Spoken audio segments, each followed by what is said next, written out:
Merry Christmas, Fudgies, and welcome back to an extra special episode of Bunches of Lunches.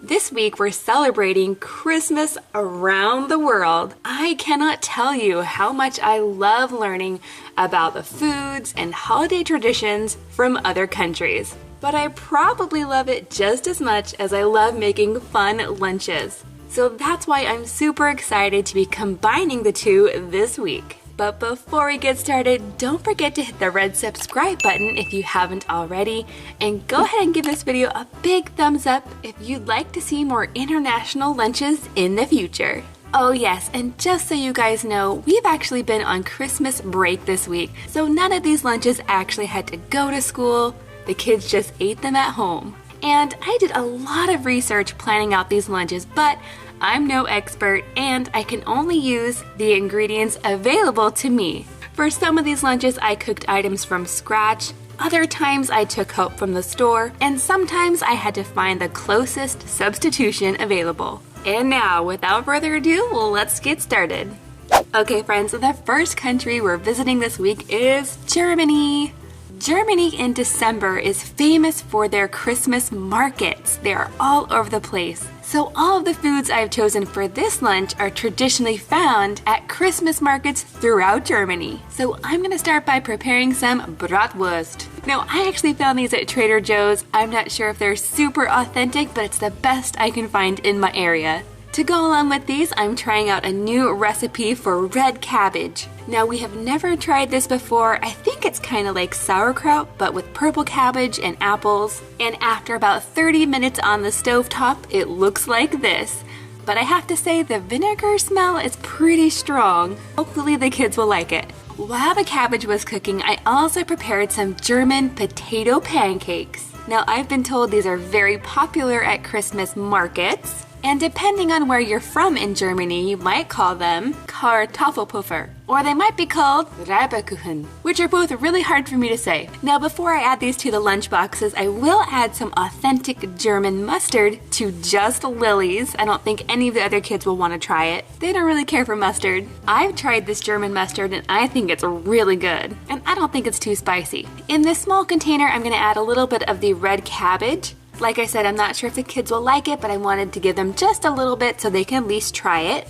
And in the other compartment, I'm going to add some authentic German pickles. So I'll go ahead and give the kids each one pickle, but for Lily, I'll go ahead and put two because usually she loves pickles. In this separate container, I went ahead and added one potato pancake per child, and I decided to give them some applesauce to go with it because I think they'll really like that. And then for dessert, I have a very special German cookie. These are called Lebkuchen. Now these cookies have a cake-like texture, and they typically come frosted. These ones have chocolate on them. And I'd say it's kind of like gingerbread. They have spices and honey, and these ones contain nuts as well. And there you have it, a German Christmas market inspired lunch. Lunch is over now, and here's what we ate.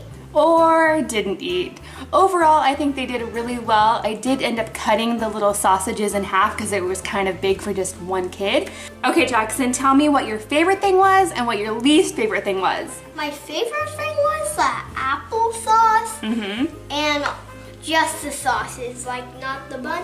And my least favorite part, this, and the cookie. What about you, Lily? What was your favorite part? What was something you didn't really like? I didn't really like these stuff. The cabbage, yeah.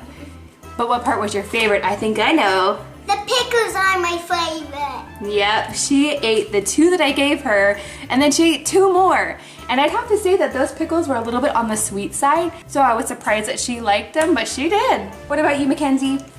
What was your favorite part? I really like the potato pancakes. Yeah, she was the only kid who ate all of hers. And she did pretty good on her sandwich. It was pretty big. See you tomorrow. Cheers! This next Christmas lunch was inspired by Japan. Now, I've personally spent 2 Christmases in Japan, and it's quite different than it is in the US. So that means they definitely don't prepare the traditional big Christmas feast like we do. But I think what they do eat might surprise you. At a Japanese Christmas party, you're probably gonna find some kind of sushi or fish, and so I picked up this tray from my local grocery store. I'm going to offer this to the kids. I don't know if they'll like it. But if they don't, I know my husband will, so it's all good. And of course, it wouldn't be a Japanese Christmas without Kentucky Fried Chicken. A popular slogan in Japan is Kurisumasu ni wa Kentucky. Now this Japanese tradition is only about 40 years old. But if you want to get KFC on Christmas Day, you can't just walk up and order it in Japan. You usually have to order your KFC weeks in advance. Luckily for us, I just went through the drive-thru and here it is. So along with the KFC, I also gave the kids some corn that came with the meal. I also added some edamame and a Japanese-style satsuma orange. And last but not least, I couldn't forget the Japanese Christmas cake. Definitely one of my favorite traditions. These are traditionally eaten on Christmas Eve. It's basically a sponge cake filled with whipped cream. It often has strawberries or fresh fruit on it, and it almost always has a cute little Santa decoration on top. So I'm just gonna give the kids each one little slice to go with their lunch, and there you have it, a Japanese-inspired Christmas lunch. Itadakimasu! Okay guys, lunchtime is over and I've got Mackenzie here to tell us how it went. And by the way, she was the only brave one to actually try the sushi. What'd you think? It wasn't my favorite, but I'm glad I tried it. Yeah, you should at least try everything once, that's what I say. But Kenzie, what was your favorite? The cake. The cake, yeah, the cake was definitely good. I think all of the kids did pretty well, but Jackson, you did really, really good. What'd you think? I really liked it. What was your favorite part? The cake. The cake. What was your least favorite? Sushi. Now, Miss Lily did not end up eating her chicken at all. I put it back in the fridge and we saved it for later. I'm not a fan of chicken on the bone. I'd rather have like a chicken strip instead. Well, what part did you like? The cake and the orange. Yeah. Johnny! See you tomorrow. Our next lunch is inspired by Mexico. Let me know in the comments down below if you've ever been to Mexico or if you're from Mexico. Now, we actually live pretty close to an authentic Mexican market, so I was able to pick up a lot of things for this lunch there. But I'm gonna start off this lunch by making a really special salad. This is called Ensalada de Nochebuena, and each family kind of makes it their own way. But usually this salad is a combination of fruits and vegetables. Some recipes might have apples or oranges. Lots of recipes will have jicama. And just like that, the salad is ready. It's such an interesting combination. When I was at the Mexican market, I also picked up this jar of ponche, which is basically a hot fruit punch. This traditional drink is very popular around Christmas, and it's made with lots of different fruits, sugar cane, and cinnamon. So in this jar is actually the concentrated drink. So I'm gonna go ahead and dump it into my pot, add a liter of water and some sugar, and I'm gonna let this simmer for 30 minutes. So while this is simmering away, I'll go ahead and prepare the rest of today's lunch. And that means heating up some delicious soup. This soup is called pozole.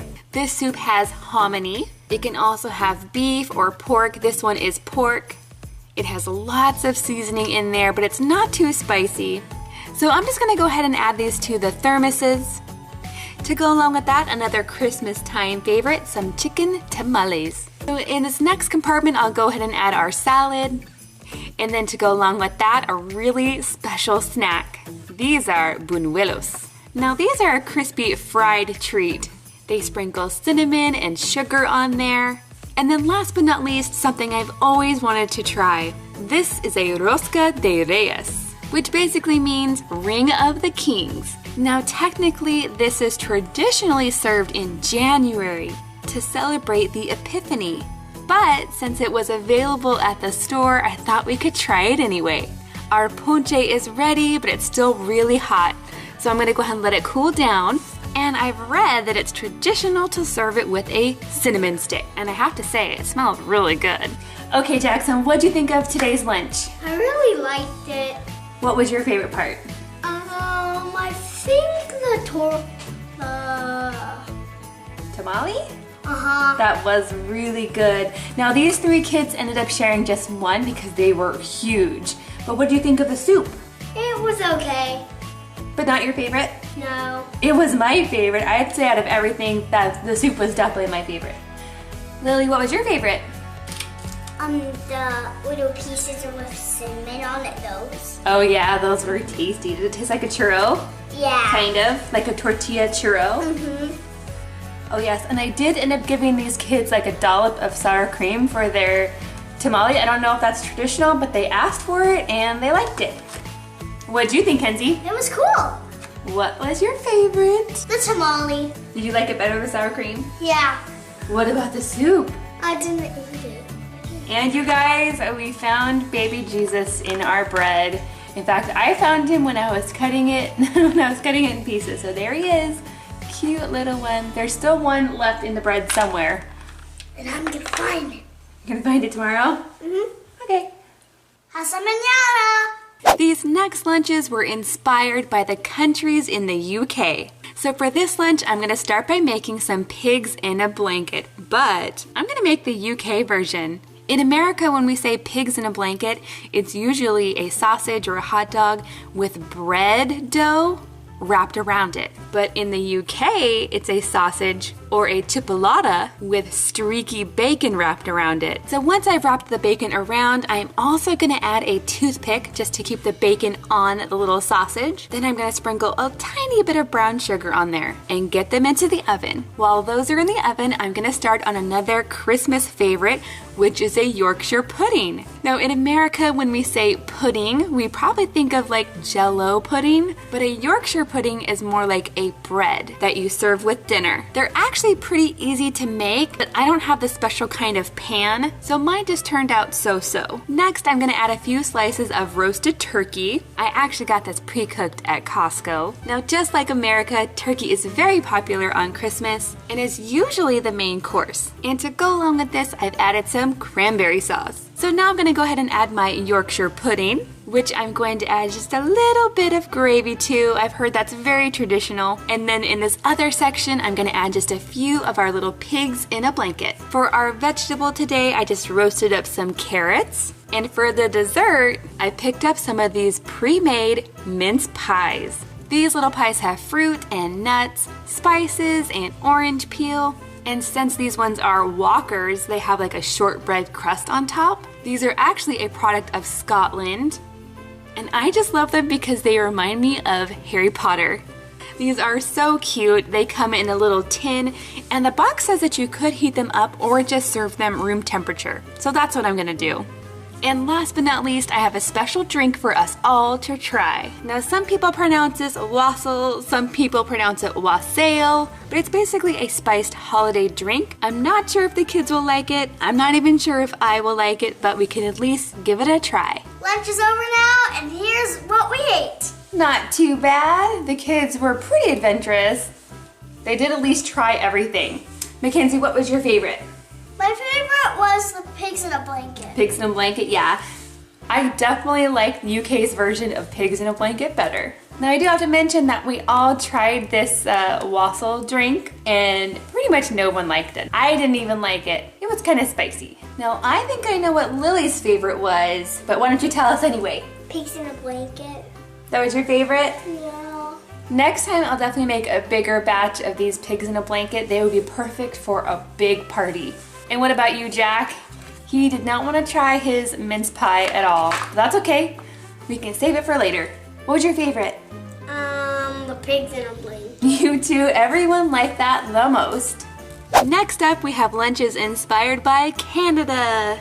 I'm gonna start by making a very famous French-Canadian Christmas time dish called a tourtière. So this is a meat pie, traditionally made with pork or beef. I'm doing a combination of both. This also has onions and garlic, mashed potatoes, and then you bake this into a pie. Now I'm taking a lot of help from a store here and I'm using a store-bought pie crust, which I'm totally cool with. Pie making is not my specialty at all. I'm gonna try to make this as pretty as I can. I'm gonna brush some egg wash on the top and then get it into the oven. Now I actually made this one the night before because I've been told that it's best the day after, served with lots of ketchup. So I'm just gonna give the kids one little slice with ketchup, and then to go along with that, I'm also gonna give them some Brussels sprouts. I'm going to put a poll right up here for you guys to let me know if you like Brussels sprouts or if you don't like Brussels sprouts, because I know it can go either way. Let me know. Next, I'm adding another food that's popular in Canada and that's popular other places too, and that's a pierogi. Next up, I'm adding a very special dessert that I actually made the day before, and that is a Nanaimo bar. Now, I have to admit I had never heard of these before I met my husband. It is a family tradition of his that they would make these every Christmas. So basically, this is a no-bake dessert, and it's named after this city called Nanaimo in British Columbia. It's a combination of graham crackers, cocoa powder, coconut, walnuts, pudding, and chocolate chips. This dessert is not hard to make, but it's definitely time-consuming because you have to make 3 different layers. And then just for fun, I'm going to throw in some apples, just because I feel like the kids need some kind of fruit to go with this lunch. And there you have it. Okay guys, lunchtime is over, and I have to say that those pieces of tortilla were really big, and so Kenzie has some left over, and Lily ended up sharing with Griffin and with me. They were super filling, but right now I have Jackson with me. And what did you think? What was your favorite part? I like the brownie things. The Nanaimo bars? Yeah. Anything else? No, not that. I do have to say that I like this a lot better with ketchup. I had heard that you could have it with ketchup or with applesauce, and I went with the ketchup. I thought it was really good. Well, what did you think, Lily? What was your favorite? What was that chocolate called again? Nanaimo. Apparently that's a city in Canada, Nanaimo. You like that the best? Yeah. Me too. But I do have to say that my crust fell apart a little bit, so I might make it differently next time. But what did you think, Mackenzie? I really like the pierogi. Pierogi? Yeah. But what about the Brussels sprouts? Okay, kids, out of all of these lunches this week, which one was your favorite? I like the Japanese one. The Japanese lunch? What about you, Kenzie? I like the Japanese one too. My favorite's Canada. From Canada? Yeah. See you next week. Let me know in the comments down below, out of all the lunches this week, which one was your favorite. Also, let me know if you found our special Christmas Luna. Thanks for watching, and we'll see you next time.